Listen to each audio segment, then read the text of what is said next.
Hello and welcome to the Rakyat Times TV News. I'm Mick Hu. Today in our studio we have Thomas Fann from ENGAGE, a citizen group which is involved, among other things, the setting up of the Perak 13 funding.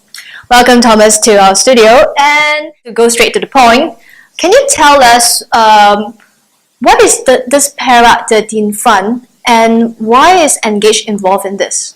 Well, this fund was specially set up for the 13 people who were sent to jail last month, in fact exactly on the 18th of March, for their role in protesting the takeover of the Perak government by BN.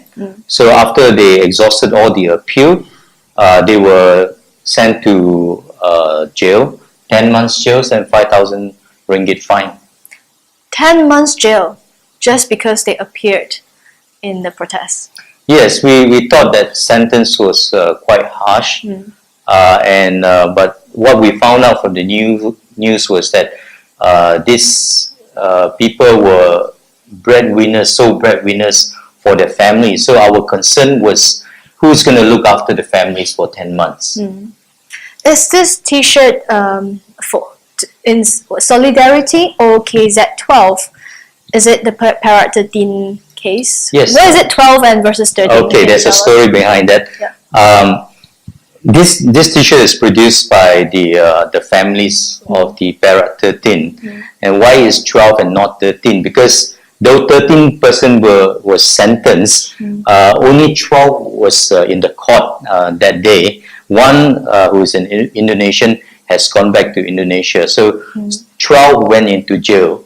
But we still call it the Perak 13 fund because one of the person jail has two families, two wives. So there's 13 families that we are supporting. So we still call it the Perak 13 fund. Okay, who are eligible recipients? Is this funding just for the Perak 13 or in the future there are other people who are being arrested? Are they eligible to apply for this funding? Yeah, that's a good question.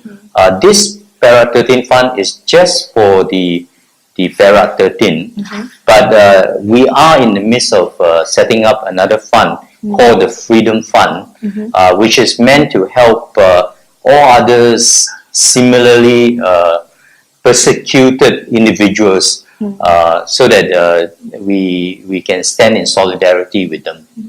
I think some of the viewers might not understand why is it necessary to set up a funding for them?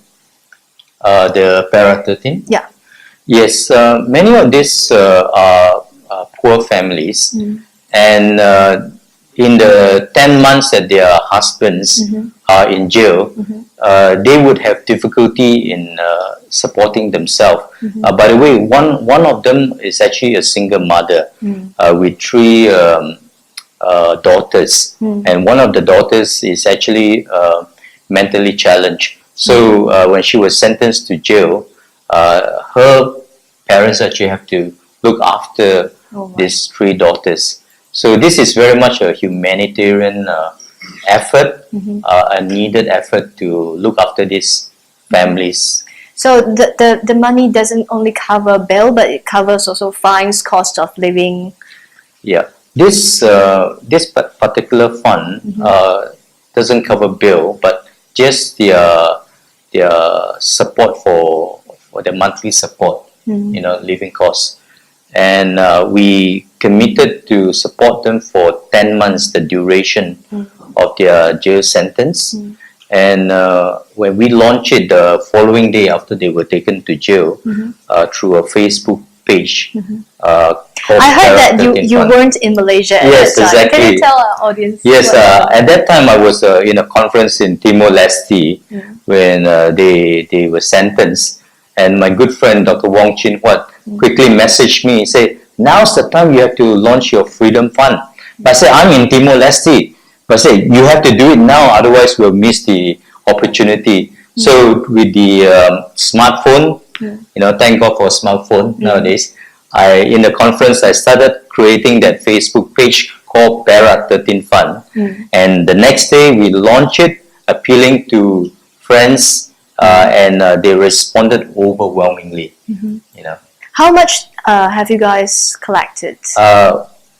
to date we have collected 160,000. Well done. Yeah, 160,000.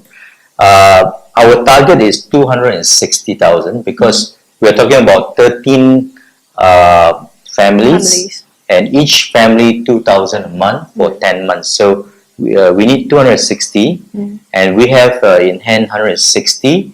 But the good thing is that also many of them make pledges for the 10 months. So I estimate that we have about 60,000 pledge to that. So we are still short of about 40,000.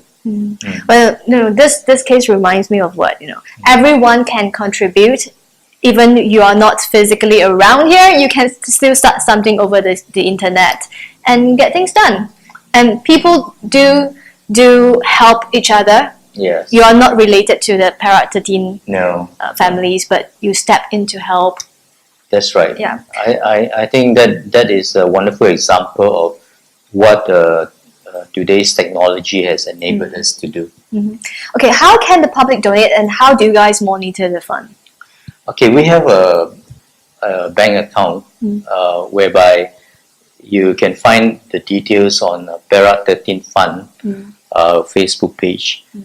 And they can bank in, transfer online into the account, and after you have donated, you can there's a link there whereby you register your donation and reference number. You can put in a pseudonym if you want to be anonymous. And then you will see that your donation will be reflected in our statement online. So it's totally open and transparent. Okay, good. You're launching the Freedom Fund soon, right?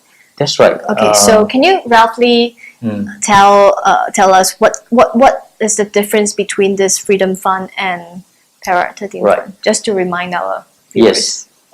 Perak 13 is very focused on the 13 family, but Freedom Fund is for anyone who has been denied their freedom to speak, to express, to assemble, and to form association. Basically, Article 10 of our federal constitution. If they have been denied that right, we want to stand in support of them. So lately, with the large number of people that have been arrested, about I think by now 200 over. From lecturers to students to politicians to ordinary activists, people, cartoonists.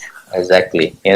These are the very people that I think a lot of us Malaysian wants to stand in solidarity with, but don't know how. And this is where Freedom Fund is a platform whereby we can contribute financially towards bail money, towards fines, living support, loss of scholarship, and even loss of jobs.